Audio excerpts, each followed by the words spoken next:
Salut à tous, bienvenue dans cette nouvelle vidéo, j'espère que vous allez bien. Et là dans cette vidéo, je vais essayer de vous présenter deux méthodes qui ne sont pas forcément les plus connues si jamais vous souhaitez protéger durablement et efficacement vos crypto-monnaies sur le long terme.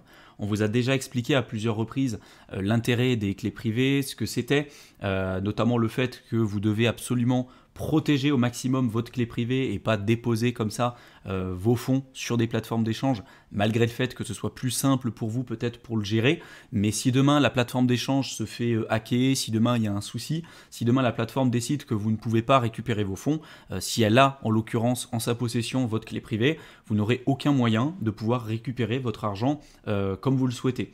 Donc d'où l'intérêt sur le milieu des crypto-monnaies pour éviter toutes les problématiques liées aux intermédiaires, de protéger durablement vos crypto-monnaies en sécurisant votre clé privée, notamment via différents appareils type hardware wallet, donc des portefeuilles physiques comme Trezor ou comme Ledger qui sont aujourd'hui les deux portefeuilles les plus utilisés dans tout l'écosystème crypto. Mais au-delà de ça, il y a d'autres alternatives, il y a d'autres moyens aujourd'hui qui existent pour renforcer la sécurité de vos crypto-actifs sur le long terme. Et il y en a deux que je vais vous présenter dans cette vidéo.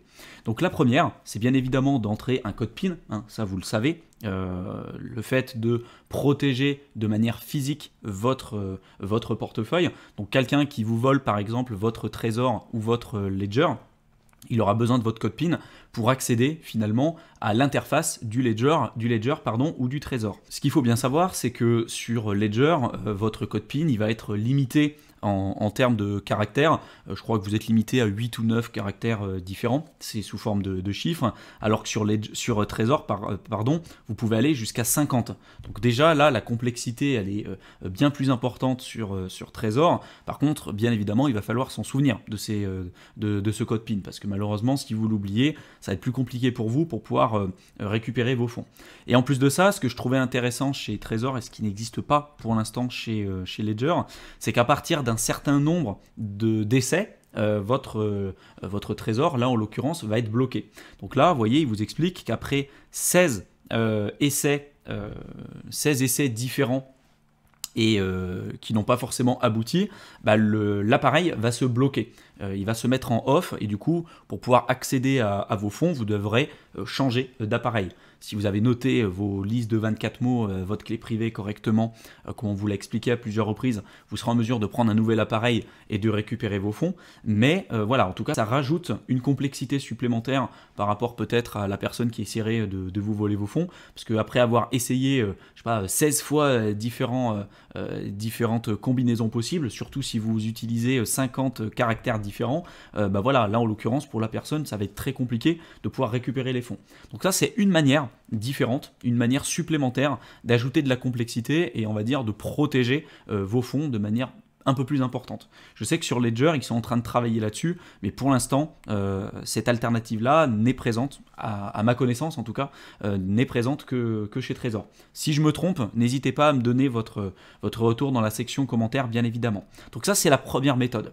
Et la seconde méthode que vous pourrez être amené à utiliser, c'est notamment celle liée à la passphrase. Il faut savoir que sur des appareils comme Ledger ou Trezor, vous avez la possibilité d'ajouter une passphrase.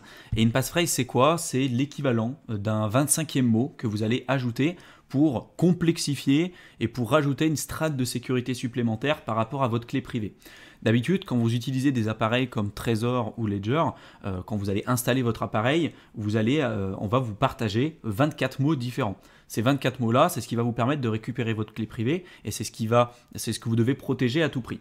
Sauf que vous avez la possibilité d'ajouter ce qu'on appelle une passphrase, donc rajouter une complexité supplémentaire, un 25e mot, pour faire en sorte peut-être de rendre visible une certaine partie de votre wallet ou cacher peut-être une autre partie de votre portefeuille.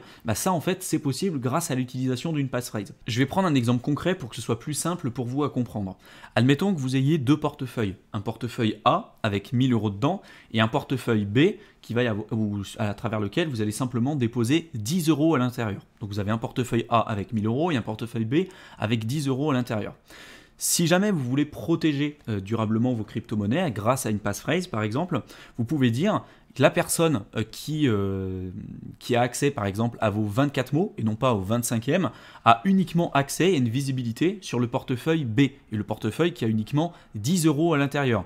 Et vous, pour accéder au portefeuille A qui va être caché, il va falloir que vous ayez accès à un 25e mot. Vous êtes peut-être le seul à connaître, hein, parce que peut-être que demain, voilà, je ne sais pas comment vous avez géré correctement votre clé privée, mais si vous l'avez partagé, je ne sais pas, à des amis, vous avez dupliqué ça, vous l'avez déposé chez votre petite copine, votre copain, peu importe, chez vos parents, chez vos proches, bah voilà, vous ne savez jamais un petit peu ce qui peut se passer. Et donc, si vous voulez rajouter une complexité supplémentaire et une strate de sécurité supplémentaire, vous pouvez rajouter ce qu'on appelle une passphrase et rendre peut-être certains portefeuilles visibles et d'autres invisibles si jamais vous n'avez pas accès au 25e mot. Ce qu'il faut savoir, c'est que le 25e mot que vous allez rajouter pour protéger votre clé privée, pour votre passphrase, ce n'est pas uniquement lié au BIP 39, hein, qui est normalement les mots qui sont couramment utilisés et ceux qu'on vous présente, notamment quand on vous donne votre ledger ou votre trésor. Voilà, c'est des mots qui ressemblent un petit peu à ça. Il y en a tout un tas qui existent ici par ordre alphabétique, mais sachez que votre 25e mot,